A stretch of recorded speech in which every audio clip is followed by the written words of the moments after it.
রাজধানীর আইসিইউতে ছড়িয়ে পড়েছে মারাত্মক সুপারবাগ। রাজনৈতিক বিষয়কে আদালতের বারান্দায় টেনে নেওয়া সমীচীন নয়, বিবৃতি জামায়াতের। 128 শিক্ষকের জাল সনদ চিহ্নিত, 90 কোটি টাকার অনিয়মের প্রমাণ। আটকা পড়া বাংলাদেশিদের আনতে দুবাই যাচ্ছে বিশেষ ফ্লাইট। সরকারি চাকরিজীবীদের অফিসে উপস্থিতি নিয়ে নতুন নির্দেশনা জারি। দেশের স্বর্ণের দামে বড় পতন, কমেছে রূপারও। ঝিকরগাছায় 9 কোটি টাকার সড়ক উন্নয়ন প্রকল্পের উদ্বোধন। দর্শক, শুনছিলেন দিনের শীর্ষ খবরের প্রধান শিরোনাম, এবার বিস্তারিত। তার আগে আমাদের ইউটিউব চ্যানেল সাবস্ক্রাইব করুন এবং সব খবর পেতে ফেসবুক পেজ ফলো করে রাখার পাশাপাশি ওয়েবসাইট ভিজিট করুন। ঢাকার সরকারি বেসরকারি হাসপাতালের ইনটেনসিভ কেয়ার ইউনিটে ক্যান্ডিডা অরিস নামের সহজে নিরাময়যোগ্য নয় এমন একটি ওষুধ প্রতিরোধী ছত্রাক সুপারবাগ ছড়িয়ে পড়ছে। এমন তথ্য উঠে এসেছে আন্তর্জাতিক উদারাময় গবেষণা কেন্দ্র ICDDRB এর এক গবেষণায়। প্রতিবেদনের ফলাফল থেকে জানা গেছে, এই তথাকথিত সুপারবাগ এতদিন শুধু নবজাতকের ICUতেই দেখা যেত, কিন্তু এখন গুরুতর অসুস্থ প্রাপ্তবয়স্ক রোগীদের মধ্যেও এটি সংক্রমণ ঘটাচ্ছে। এতে হাসপাতালে সংক্রমণ ছড়ানোর ঝুঁকি আরও বেড়ে যাওয়ার আশঙ্কা দেখা দিয়েছে। আগের গবেষণায় NICUতে এ ছত্রাকের বিস্তার দেখা গেলেও নতুন গবেষণায় দেখা যাচ্ছে এই সমস্যা আরও বিস্তৃত এবং অন্যান্য ICUতেও এই ছত্রাক প্রভাব বিস্তার করছে। চিকিৎসা বিজ্ঞানীদের মতে, ক্যান্ডিডা অরিস কোনো উপসর্গ ছাড়াই ত্বকে অবস্থান করতে পারে, তবে কিছু ক্ষেত্রে এটি রক্তে প্রবেশ করে মারাত্মক সংক্রমণ ঘটায়। গুরুতর অসুস্থ রোগী এবং যাদের রোগ প্রতিরোধ ক্ষমতা দুর্বল তাদের ক্ষেত্রে এই ছত্রাক বেশি ক্ষতিকর। এছাড়া প্রায় সব ধরনের সি অরিস সাধারণত ব্যবহৃত অ্যান্টিফাঙ্গাল ওষুধের বিরুদ্ধে প্রতিরোধী হওয়ায় এর চিকিৎসা বেশ কঠিন। এসব কারণে বিশ্বজুড়ে স্বাস্থ্যসেবা কর্তৃপক্ষ ক্যান্ডিডা অরিসকে গুরুতর স্বাস্থ্যগত হুমকি হিসেবে বিবেচনা করছে। বাংলাদেশ সুপ্রিম কোর্টের হাইকোর্ট বিভাগ জুলাই সনদ বাস্তবায়ন সংক্রান্ত আদেশ, সংবিধান সংস্কার সভার শপথ গ্রহণ, গণভোটের প্রশ্ন এবং ঐক্যমত্যের ভিত্তিতে গৃহীত 30টি সংস্কার প্রস্তাবের বিষয়ে 4 সপ্তাহের রুল জারি করেছে। এই ঘটনায় গভীর উদ্বেগ প্রকাশ করেছেন বাংলাদেশ জামায়াতে ইসলামীর সেক্রেটারি জেনারেল মিয়া গোলাম পরোয়ার। মঙ্গলবার রাতে গণমাধ্যমে পাঠানো এক বিবৃতিতে তিনি বলেন, রাজনৈতিক বিষয়কে আদালতের বারান্দায় টেনে নেওয়া সমীচীন নয়। অতীতে বিভিন্ন রাজনৈতিক ইস্যু আদালতের মাধ্যমে নিষ্পত্তির যে চেষ্টা হয়েছে তার পরিণতি ইতিবাচক হয়নি, বরং তা জাতীয় জীবনে বিভ্রান্তি ও অচল অবস্থা সৃষ্টি করেছে। বিবৃতিতে জামায়াতের সেক্রেটারি জেনারেল বলেন, সরকারের আচরণে প্রতীয়মান হচ্ছে যে রাজনৈতিক দায় এড়িয়ে আদালতের উপর চাপ সৃষ্টি করে রাজনৈতিক ফায়দা হাসিলের অপচেষ্টা চলছে। পরিকল্পিতভাবে রিট পিটিশন দায়ের করিয়ে পর্দার আড়াল থেকে ইন্ধন দেওয়া হলে তা হবে দ্বিচারিতা ও আত্মঘাতী পদক্ষেপ। সারা দেশে পরিদর্শন ও নিরীক্ষা অধিদপ্তরের তদন্তে 128 জন শিক্ষকের জাল সনদ এবং 90 কোটি টাকার অনিয়ম চিহ্নিত হয়েছে।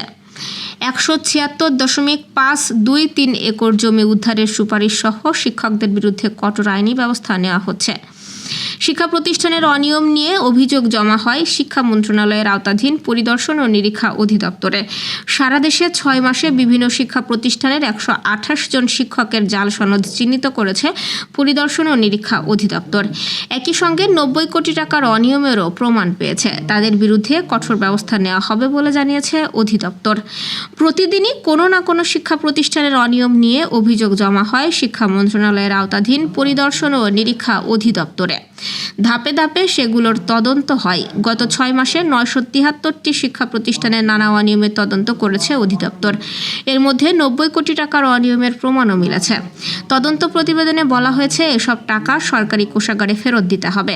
সেই সঙ্গে এসব প্রতিষ্ঠানের 176.523 একর জমি বেদখল হয়ে আছে। এসব জমি উদ্ধারের সুপারিশ করা হয়েছে। ইরানে চলমান যুদ্ধ পরিস্থিতির কারণে মধ্যপ্রাচ্যের বেশ কয়েকটি দেশের বিমান চলাচল বন্ধ রয়েছে। এর ফলে সংযুক্ত আরব আমিরাতে আটকা পড়া বাংলাদেশিদের দেশে ফেরাতে 2টি বিশেষ ফ্লাইট পরিচালনা করবে US বাংলা এয়ারলাইন্স। সংবাদ বিজ্ঞপ্তিতে জানানো হয়েছে, প্রথম বিশেষ ফ্লাইটটি আজ বুধবার সন্ধ্যা 7:20 ঢাকার হযরত শাহজালাল আন্তর্জাতিক বিমানবন্দর থেকে দুবাইয়ের উদ্দেশ্যে উড্ডয়ন করবে। ফিরতি ফ্লাইটটি স্থানীয় সময় রাত 12:20 ঢাকার উদ্দেশ্যে রওনা হবে। দ্বিতীয় ফ্লাইটটি বৃহস্পতিবার বিকেল 5:15 একই বিমানবন্দর থেকে দুবাইয়ে যাবে এবং স্থানীয় সময় রাত 10টায় ঢাকায় ফিরবে। বিজ্ঞপ্তিতে আরও বলা হয়েছে, দুবাই এয়ারপোর্ট কর্তৃপক্ষ ইউএস বাংলা এয়ারলাইন্স, এমিরেটস ও এয়ার ইন্ডিয়াকে বিশেষ ফ্লাইট পরিচালনার অনুমতি দিয়েছে। বিশেষ ফ্লাইটে অগ্রাধিকার দেওয়া হবে তাদের যাত্রীদের যাদের ভিসার মেয়াদ ইতোমধ্যে শেষ বা শিগগিরই শেষ হওয়ার পথে। সেবা গ্রহণকারী নাগরিকদের সুবিধা, প্রশাসনিক গতিশীলতা ও আন্তঃদপ্তর সমন্বয় বাড়াতে সরকারি কর্মকর্তা কর্মচারীদের প্রতিদিন সকাল 9টা থেকে 9:40 পর্যন্ত অফিসে বাধ্যতামূলকভাবে অবস্থান করতে নির্দেশ দেওয়া হয়েছে। গত 2 মার্চ মন্ত্রিপরিষদ সচিব নাসিমুল গনি স্বাক্ষরিত এক পরিপত্রে এই নির্দেশ প্রদান করা হয়। পরিপত্রে উল্লেখ করা হয়, অনেক ক্ষেত্রে দেখা যায় কর্মকর্তা কর্মচারীরা অফিসে আসার পথে বিভিন্ন ব্যক্তিগত বা দাপ্তরিক কর্মসূচিতে অংশ নেওয়ার কারণে নির্ধারিত সময় উপস্থিত থাকেন না। এতে সাধারণ মানুষের সঙ্গে যোগাযোগ ব্যাহত হয় এবং প্রশাসনিক গতিশীলতায় নেতিবাচক প্রভাব পড়ে। এই পরিস্থিতি এড়াতে নতুন সময়সীমা নির্ধারণ করে দেওয়া হয়েছে। দাপ্তরিক কর্মসূচি প্রণয়নের ক্ষেত্রেও এই 40 মিনিট সময় যেন বিঘ্নিত না হয় সেদিকে সতর্ক থাকতে বলা হয়েছে। এই নির্দেশনার বাইরে রাখা হয়েছে শিক্ষা প্রতিষ্ঠানের শিক্ষক, হাসপাতাল ও জেলখানার মতো জরুরি সেবায় রোস্টার ডিউটিতে নিয়মিত কর্মী এবং আইন শৃঙ্খলা রক্ষা বাহিনীর সদস্যদের। এছাড়া ভিভিআইপি প্রোটোকল বা আকস্মিক বড় কোনো দুর্ঘটনা মোকাবেলার মতো জরুরি প্রয়োজনে এই নিয়ম শিথিলযোগ্য হবে। টানা 6 দফা বাড়ানোর পর অবশেষে দেশের বাজারে স্বর্ণের দাম কমানোর সিদ্ধান্ত নিয়েছে বাংলাদেশ জুয়েলার্স অ্যাসোসিয়েশন। এবার ভরিতে 9,214 টাকা কমিয়ে 22 ক্যারেটের এক ভরি স্বর্ণের দাম 2,68,214 টাকা নির্ধারণ করেছে সংগঠনটি। আজ সকালে এক বিজ্ঞপ্তিতে এই তথ্য জানিয়েছে বাজুস। নতুন এই দাম আজ সকাল 10টা থেকেই কার্যকর হয়েছে। নতুন দাম অনুযায়ী দেশের বাজারে প্রতি ভরি 22 ক্যারেটের স্বর্ণের দাম পড়বে 2,68,214 টাকা। এছাড়া 21 ক্যারেটের প্রতি ভরি 2,56,025 টাকা, 18 ক্যারেটের প্রতি ভরি 2,19,458 টাকা এবং সনাতন পদ্ধতির প্রতি ভরি স্বর্ণের দাম 1,79,159 টাকা নির্ধারণ করা হয়েছে। স্বর্ণের দাম কমানোর সঙ্গে এবার কমানো হয়েছে রূপার দামও। ভরিতে 641 টাকা কমিয়ে 22 ক্যারেটের এক ভরি রূপার দাম নির্ধারণ করা হয়েছে 6,532 টাকা। যশোর ঝিকরগাছা উপজেলায় প্রায় 9 কোটি টাকা প্রাক্কলিত ব্যয়ে সড়ক ও ড্রেনেজ উন্নয়ন প্রকল্পের উদ্বোধন হয়েছে। আজ সকালে উপজেলা নির্বাহী অফিসার ও প্রশাসক মোসাম্মদ রনি খাতুন প্রকল্পটির শুভ উদ্বোধন ঘোষণা করেন। প্রতিনিধি রফিকুল ইসলাম জানিয়েছেন, বিশ্ব ব্যাংক ও বাংলাদেশ সরকারের অর্থায়নে resilient urban and territorial development project RUTDPর আওতায় প্রকল্পটি বাস্তবায়িত হচ্ছে। প্রকল্পের ব্যয় ধরা হয়েছে 8,97,03,234 টাকা। প্রকল্পটি হল সড়ক কার্পেটিং ও RCC ড্রেন নির্মাণ, যার দৈর্ঘ্য 2.1 থেকে 2 মিটার। ছুটিপুর চৌগাছা সড়ক ও RC ড্রেন 1.72 কিলোমিটার সহ সড়ক বাতি স্থাপন ও তবিবার বিস্তি রোড, যার দৈর্ঘ্য 0.45 কিলোমিটার RRC ড্রেন নির্মাণ। বাস্তবায়নকারী সংস্থা ঝিকরগাছা পৌরসভা ও ঠিকাদারি প্রতিষ্ঠান মেসার্স শেখ এন্টারপ্রাইজ।